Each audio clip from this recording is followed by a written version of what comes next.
This is Kai Wheeler from KaiWheeler.com, and today I'm covering another myofascial release technique for chronic neck and shoulder pain. The muscle we'll be focusing on today is the pectoralis major, called the pec for short. The pecs are located on the chest. This muscle is responsible for internally rotating the humerus, adducting the arm, and keeping the humerus attached to the torso.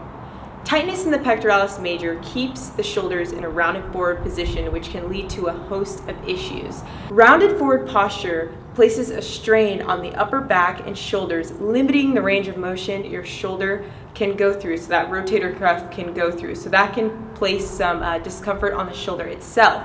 The dysfunction of that position can also cause your neck and shoulders to come forward, so get that forward neck posture, which is not a natural position for the neck to be in and can cause neck pain and stiffness.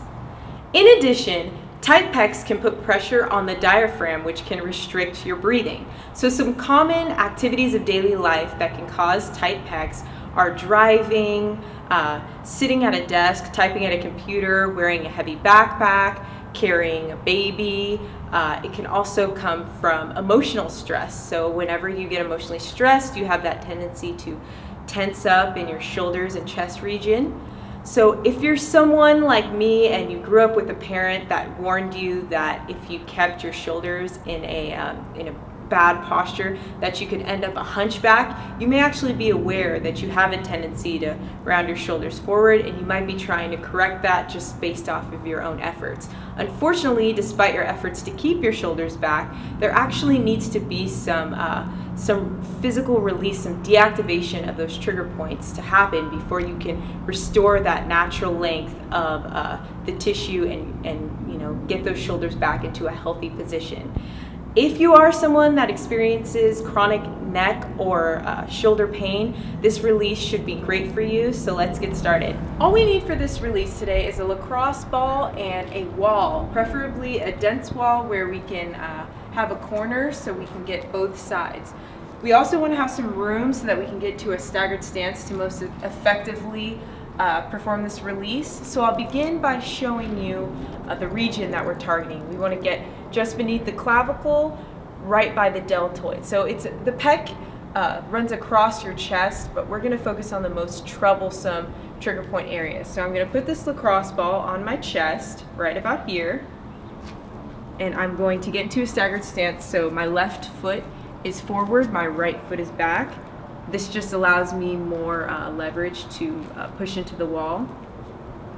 And I'm relaxing my shoulders down and just pushing that ball into the tender area that I'm finding on my chest. Okay, I'll switch sides. So I'm starting with the ball here.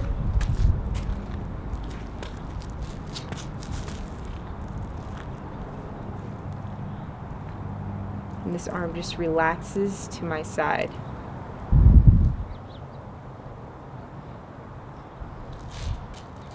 The amount of time we do this release really depends on the level of dysfunction. So if you're someone that has chronic shoulder and neck pain, or if you're someone that has really bad forward posture and you're looking to correct that, you want to spend more time.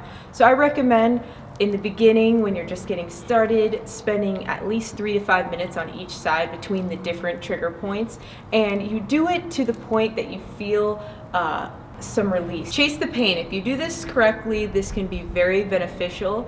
It will be tender at first, like I've said, but it can really help out that shoulder in terms of getting that range of motion back. Following the release, I recommend doing a stretch. So let me get you set up with that. You're going to begin in a staggered stance.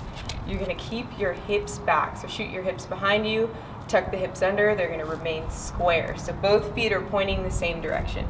From here, you're going to take that wall, you're going to grab onto the other side, and you're just going to rotate your trunk. So the hips stay where they are, rotate the trunk, keep that shoulder down, and that's going to stretch out that pec. I would recommend holding that for about 20 to 30 seconds. Thank you for joining me for this myofascial release video today. Please hit like if you found this information helpful, and please hit subscribe if you haven't already. Also, leave me a comment if there's something that you'd like clarification on, or if there's something that I can help you with, and I'll try to get to it. I'll see you next time.